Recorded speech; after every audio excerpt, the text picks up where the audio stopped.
gelir ekonomiye kazandırmış olacaksınız diye düşünüyorum. O yüzden hani 2023'ü beklemeyeceksiniz değil mi? Hayır, beklemeyeceğiz. İnşallah en kısa zamanda. Peki, çok teşekkürler vermiş olduğunuz bilgiler için. Arkadaşlar, bugün yanımızda Senlab'in kurucusu Evren Emre Bey vardı. Yan tarafta kendisi. Aynı zamanda Ali Erkin vardı. Hem Tailwords'un CEO'su hem de aynı zamanda Toget'in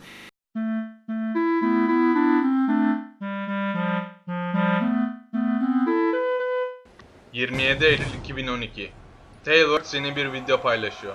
Herkesin merakla beklediği o ikinci oyun duyuruluyor. Bu duyuruyu yaparken o kadar da istekli oldukları söylenemez. Yeni bir oyun geliştirildiği dedikodularına açıklık getirmek için böyle bir duyuruyu paylaşmak durumunda kalmışlardı. Oyunun duyurulması dahi sıkıntılı başlamıştı. Duyuru yayınlanınca pek çok oyuncu heyecanlandı ve birkaç yıl içinde oyunun çıkacağını umdular. Modcular modlarını bıraktı, profesyonel klanlar Bannerlord için beklemeye başladı. Fakat bu süreçte oyun hakkında pek az bilgi geliyordu ve oyuncular bu kadar süre beklemekten yıpranmıştı. Bunun üzerine yapımcılar daha açık konuşmaya başladılar. Ve Armağan Bey 2016'da oyunu çıkaracaklarına inandıklarını söyledi. Oyuncuları tavlamak için yeni kesitler paylaşıldı. Ve Gamescom'da gösterdikleri 30 dakikalık oyun sunumu pek çok insanı sabırsızlaştırdı. Oyun hazır görünüyordu. Ufak tefek hatalar vardı ama at ve kılıç oynanmayı bekliyordu. Ama oyun çıkmadı. 2017'de benzer bir süreçten geçildi ve Ali Erkin, 2017 PC Gamer dergisine verdiği röportajda 2016 hedefini kaçırsalar da 2017'de oyunu bir şekilde süreceklerini belirtti. Aynı sene kitlelere açılan Kaptan Oyun modu yayınlanması beklenen demo olarak düşünülüyordu. Ancak dağıtılmadı. Günümüze gelirsek bu sene oyunun betasını çıkarmayı düşünüyor gibiler. Ancak geçmiş yıllardaki gibi bir fiyaskoyla karşılaşmamak için doğrudan bir açıklama yapılmadı. Peki tüm bu süreç nasıl yorumlanmalı? Pek çok insan Tailwords'ün iletişimde zayıflık gösterdiğini düşünse de sorunlar bundan daha büyük. 2016'da insanlar oyunun çıkması için çılgına dönmüştü. Ve eğer Tailwords oyun 2020'de çıkacak deseydi tam bir felaket olurdu. Oyun geliştirmeciliğinde yaşanan sıkıntılar beklentilerin karşılanamamasının ana sebebi. Tailwords ana akım oyun stüdyoları gibi köklü bir geçmişe sahip değil. Milyonlarca satan Warband, bir avuç insandan oluşan bir ekibin yaratıcı başarısıydı. Tutkularıyla, azimleriyle bunu başarmışlardı.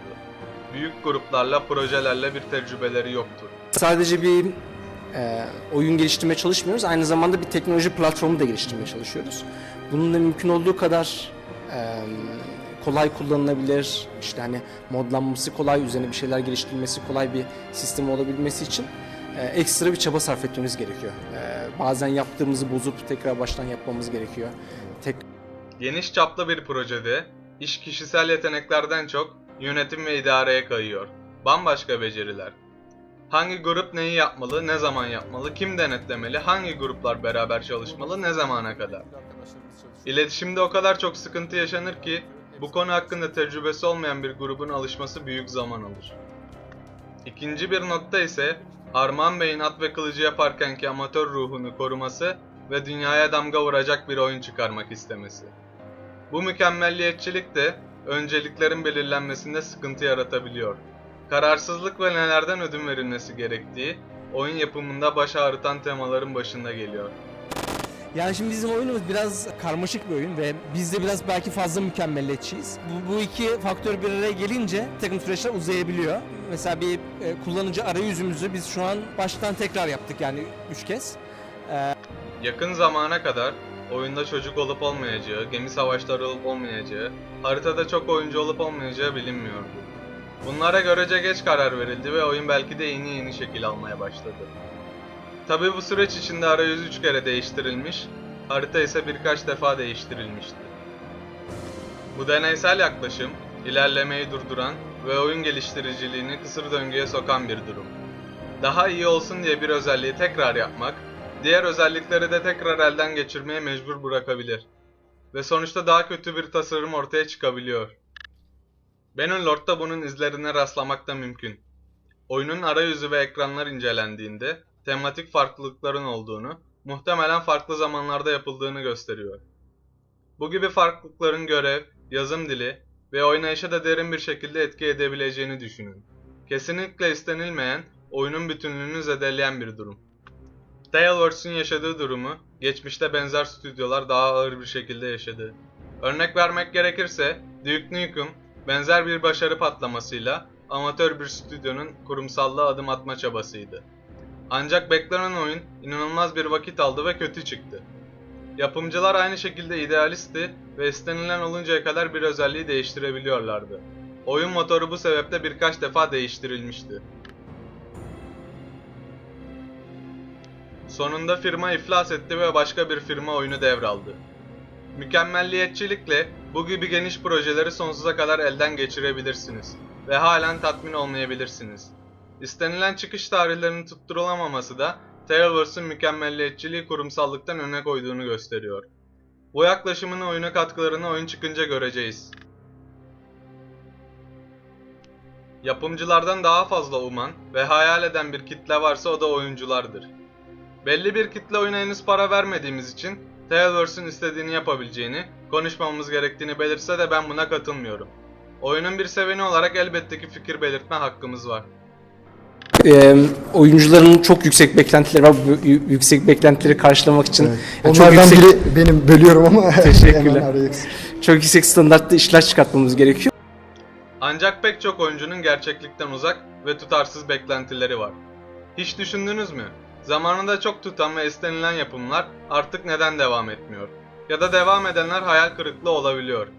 Bunun bir sebebi, insanların kendilerine zamanında yaşatılan deneyimin benzerini beklemeleri ve bu karşılanmayınca çılgına dönmeleri. Bu sebeple yapımcılar belli yapıtlarını zirvede bırakmak durumunda kalıyor.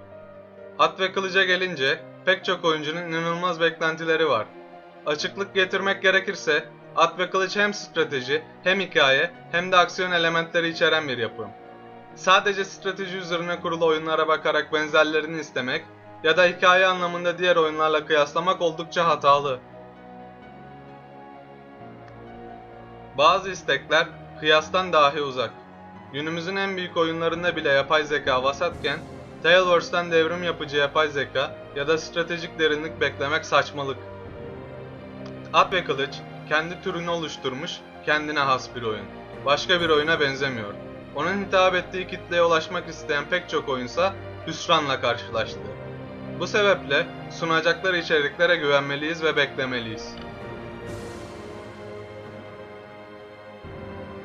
Çalışıldı. Gerçekçi bir oyun yapmak, o filmlerde gördüğümüz epik havayı oyun içerisinde oyuncuya yaşatmak istedik. Taleworks, büyük bir firma olmayı Bannerlord yapım süreciyle öğrenecek. Bu sebeple oyun yapımında yaşadıkları olası sıkıntılar, belirledikleri tarihlerin tutmaması anlayışla karşılanmalı.